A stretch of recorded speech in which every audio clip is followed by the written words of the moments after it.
ভিয়েতনামের বিপক্ষে প্রস্তুতি ম্যাচ সেরেই সিঙ্গাপুরের বিপক্ষে 2027 এফসি এশিয়ান কাপের বাছাই পর্ব খেলতে সিঙ্গাপুরের বিমানের টিকিট ধরবেন বাংলাদেশ ফুটবল দল। আসসালামু আলাইকুম, wine shop BD presents football আপডেটে আপনাকে স্বাগতম। মাত্র 7 দিনের ব্যবধানে 2টি আন্তর্জাতিক ফুটবল ম্যাচে মাঠে নামবে বাংলাদেশ, যার মাঝে প্রথম ম্যাচটি অনুষ্ঠিত হবে ভিয়েতনামের বিপক্ষে প্রস্তুতি ম্যাচ হিসেবে বা ফ্রেন্ডলি ম্যাচ হিসেবে। আর এই ম্যাচটি রয়েছে 26 মার্চ বৃহস্পতিবার বাংলাদেশ সময় সন্ধ্যা 6টায় ভিয়েতনামে অনুষ্ঠিত হবে এই ম্যাচটি। পরবর্তীতে 2027 এফসি এশিয়ান কাপের বাছাই পর্বের সর্বশেষ ম্যাচটা অনুষ্ঠিত হবে বাংলাদেশের সিঙ্গাপুরের বিপক্ষে, যে ম্যাচটি বাংলাদেশের অ্যাওয়ে ম্যাচ।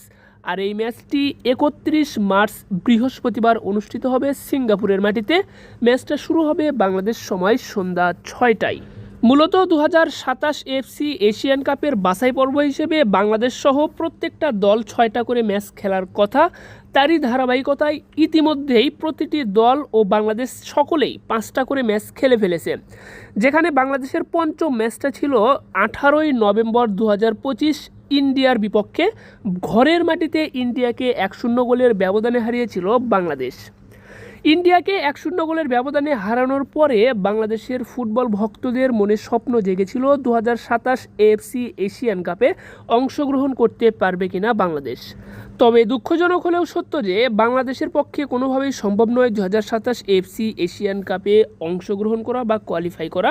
কেননা 2027 এএফসি এশিয়ান কাপে অংশগ্রহণ করতে পারবে প্রত্যেকটা গ্রুপ থেকে একটি করে মাত্র দল, যেখানে বাংলাদেশের অবস্থান গ্রুপ সিতে বাংলাদেশের সাথে আরও যে 3টা দল রয়েছে সিঙ্গাপুর, হংকং ও ইন্ডিয়া। তো এই 4টি দলের মাঝে লড়াই হয়ে বর্তমানে পয়েন্ট টেবিলের 1 নম্বরে অবস্থান করছে সিঙ্গাপুর 5টা ম্যাচ খেলেছে, যেখানে 3 ম্যাচ জিতেছে, 2 ম্যাচ ড্র করেছে। 3 ম্যাচে জয় ও 2 ম্যাচ ড্র করে 11 পয়েন্ট পেয়ে পয়েন্ট টেবিলের 1 নম্বরে সিঙ্গাপুর। 2 নম্বরে দেখতে পাচ্ছেন হংকংকে। হংকং 5 ম্যাচের মাঝে 2টা ম্যাচ জিতেছে, 2টা ম্যাচ ড্র করেছে, 1 ম্যাচ হেরেছে। হংকং পয়েন্ট পেয়েছে 8। 3 নম্বরে অবস্থান বাংলাদেশের। বাংলাদেশ 5 ম্যাচ খেলে 1 ম্যাচ জিতেছে, 2 ম্যাচ ড্র করেছে, 2 ম্যাচ হেরেছে। বাংলাদেশ পয়েন্ট পেয়েছে 5। পয়েন্ট টেবিলের 4 নম্বরে ইন্ডিয়া 5 ম্যাচের মাঝে কোনো ম্যাচ জিততে পারেনি, 2 ম্যাচ ড্র করেছে, 3 ম্যাচ হেরেছে। 2 ম্যাচ ড্র করে 2 পয়েন্ট পেয়েছে ইন্ডিয়া, রয়েছে পয়েন্ট টেবিলের 4 নম্বর অবস্থানে। তো এখান থেকে যদি আপনাদেরকে দেখানোর চেষ্টা করি যে কোন দলটা যাচ্ছে 2027 এফসি এশিয়ান কাপের মূল পর্বে, সেই প্রশ্নটা তুললে অবশ্যই আপনি বলতে পারবেন যে সিঙ্গাপুরই একমাত্র দল যারা এগিয়ে রয়েছে 2027 এশিয়ান কাপের মূল পর্বে অংশগ্রহণ করার জন্য। তবে খাতা কলমে এখনও সুযোগ সম্ভাবনা রয়েছে একমাত্র হংকং এর হাতে। বাংলাদেশ ও ইন্ডিয়া এই 2টা দল আগেই এলিমিনেট হয়ে গিয়েছে। অনেকেই এখানে সমীকরণ মেলাতে পারেন যে সিঙ্গাপুরের বিপক্ষে বাংলাদেশ যদি জয় পেয়ে যায় এবং হংকংকে যদি ইন্ডিয়া হারায়, সেক্ষেত্রে বাংলাদেশের পক্ষে সম্ভব হবে কিনা। তো সেই প্রশ্ন করলে উত্তরটা এটাই আসবে যে বাংলাদেশ যদি পরবর্তী ম্যাচে সিঙ্গাপুরের বিপক্ষে জিতেও যায়, ইন্ডিয়া যদি হংকংকেও হারায়, তারপরেও বাংলাদেশের পক্ষে 2027 এশিয়ান কাপের মূল পর্বে অংশগ্রহণ করা সম্ভব নয়। কারণ প্রত্যেকটা গ্রুপ থেকে মাত্র 1টা করে দল অংশগ্রহণ করবে 2027 এফসি এশিয়ান কাপে। তাই কোনোভাবে বাংলাদেশের বর্তমান অবস্থান থেকে পয়েন্ট টেবিলের 1 নম্বরে যাওয়া সম্ভব নয়। পরবর্তী ম্যাচ জিতলেও সর্বোচ্চ 8 পয়েন্ট হবে। 8 পয়েন্ট পেলে বাংলাদেশ 2 নম্বরে অবস্থান করবে, কিন্তু 1 নম্বরে যেতে পারবে না। তাই যেহেতু একটা মাত্র দল 2027 এফসি এশিয়ান কাপে কোয়ালিফাই করবে, তাই 2 নম্বরে থেকে বাংলাদেশের পক্ষে কোনোভাবেই এখানে কোনো সুযোগ সম্ভাবনা নেই। তো হংকং এবং সিঙ্গাপুরের মাঝে সম্ভাবনা রয়েছে, যার মাঝে সিঙ্গাপুর রয়েছে এগিয়ে। সিঙ্গাপুরের বর্তমান পয়েন্ট 11। পরবর্তী ম্যাচে সিঙ্গাপুর যদি ড্রও করে, কোনো কারণে বাংলাদেশের সাথে ড্রও করে, সেক্ষেত্রে অটোমেটিক 2027 এশিয়ান কাপে এফসি এশিয়ান কাপে কোয়ালিফাই করবে সিঙ্গাপুর 12 পয়েন্ট নিয়ে। অপরদিকে হংকংয়ের যে সম্ভাবনা রয়েছে, সেই সম্ভাবনাতে হংকংকে অবশ্যই পরবর্তী ম্যাচে ইন্ডিয়াকে হারাতে হবে। সেক্ষেত্রে ইন্ডিয়াকে যদি হংকং হারায়, হংকংয়ের পয়েন্ট গিয়ে দাঁড়াবে 11তে। যখন হংকংয়ের পয়েন্ট 11 হবে, তখন সিঙ্গাপুরকে কোনোভাবেই পরবর্তী ম্যাচ ড্র বা জেতা যাবে না।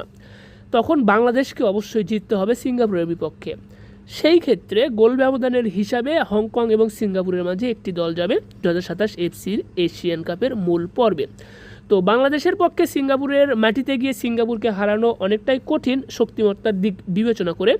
তো সার্বিক দিক বিবেচনা করলে আপনি গ্রুপ সি থেকে সিঙ্গাপুরকেই এগিয়ে রাখবেন বা এখনও নিশ্চিত করে বলতে পারেন যে সিঙ্গাপুরই 2027 এফসি এশিয়ান কাপের মূল পর্বে কোয়ালিফাই করবে এই গ্রুপ সি থেকে। তো বাংলাদেশের পরবর্তী দুইটা ম্যাচ ভিয়েতনাম ও সিঙ্গাপুরের বিপক্ষে, এই দুইটা ম্যাচ সম্পর্কে ছোট কিছু পরিসংখ্যান দেখে নেওয়ার চেষ্টা করব। তার আগে আপনাদেরকে জানিয়ে দিই, 2026 ফুটবল বিশ্বকাপে আপনার প্রিয় দলের জার্সি ঘরে বসে বাংলাদেশের যে কোনো প্রান্ত থেকে অর্ডার করতে পারবেন আমাদের ওয়াইন শপ বিডি থেকে। চাইলে সে জার্সিতে আপনার নাম, পছন্দের জার্সি নাম্বারটাও লিখে নিতে পারবেন। আর্জেন্টিনা, ব্রাজিল, বাংলাদেশ ফুটবল দলসহ যে কোনো ধরনের খেলাধুলার জার্সি আপনারা কিন্তু ওয়াইন শপ বিডিতে পেয়ে যাবেন। তাই ঘরে বসে অর্ডার করতে এখনই যোগাযোগ করুন স্ক্রিনে দেওয়া হোয়াটসঅ্যাপ নাম্বারে। তো বাংলাদেশের প্রথম ম্যাচটা রয়েছে ভিয়েতনামের বিপক্ষে, যেটি প্রস্তুতি ম্যাচ বা ফ্রেন্ডলি ম্যাচ হিসেবে অনুষ্ঠিত হবে। আর এই ম্যাচটা রয়েছে 26 মার্চ বৃহস্পতিবার সন্ধ্যা 6টায় বাংলাদেশ সময়ে। তো এখানে বাংলাদেশ ও ভিয়েতনামের বর্তমান কিছু পারফরমেন্স যদি দেখে নেওয়া যায়, তো ভিয়েতনাম সর্বশেষ 5টা ম্যাচ খেলেছে, যেখানে 5টা ম্যাচের 5টাতেই জয়লাভ করেছে। অপরদিকে বাংলাদেশ সর্বশেষ 5টা ম্যাচ খেলেছে, যেখানে বাংলাদেশ একটা ম্যাচে জয়লাভ করেছে, 3টা ম্যাচ ড্র করেছে এবং একটা ম্যাচ হেরেছে।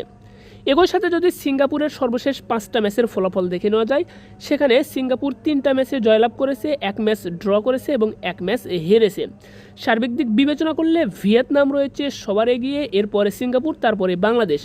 তো ভিয়েতনাম ও সিঙ্গাপুরের বিপক্ষে ম্যাচ দুটিকে সামনে রেখে 23 সদস্যের দল ঘোষণা করেছে বাংলাদেশ, যেখানে মিতুল মার্মা, সুজন হোসাইন, মেহেদী হাসান শ্রাবণ রয়েছেন গোলকিপার হিসেবে। এরপর রয়েছেন তারিক কাজী, রহমত শাহ, শাকিল আহাদ তফু, মোহাম্মদ আবদুল্লাহ ওমর, জায়ান আহমেদ, বিশ্বনাথ ঘোষ, সাদ উদ্দিন।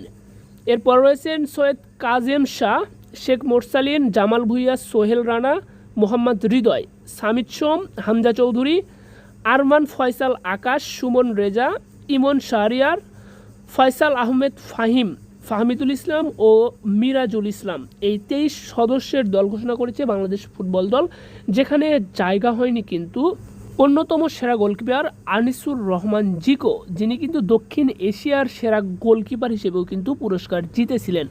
তো সর্বোপরি এই ছিল বাংলাদেশ বনাম ভিয়েতনাম ও বাংলাদেশ বনাম সিঙ্গাপুরের মধ্যকার ম্যাচকে সামনে রেখে সর্বশেষ আপডেট। আর এই ম্যাচগুলো কিন্তু সরাসরি সম্প্রচার করবে বাংলাদেশের একমাত্র খেলাধুলা ভিত্তিক স্পোর্টস চ্যানেল টি স্পোর্টস। তো বাংলাদেশ ফুটবল দলের জন্য অনেক অনেক শুভকামনা রইল। ধন্যবাদ সকলকে, ভালো থাকবেন সবাই। খেলাধুলা জগতের যে কোনো ধরনের জার্সি পেতে অবশ্যই ওয়াইন শপ বিডিতে যোগাযোগ করবেন।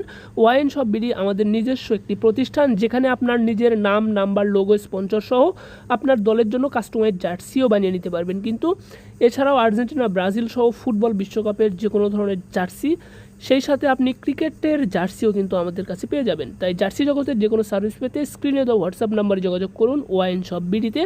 ধন্যবাদ সকলকে, ভালো থাকবেন সবাই। দেখা হচ্ছে পরবর্তী ভিডিওতে। আসসালামু আলাইকুম।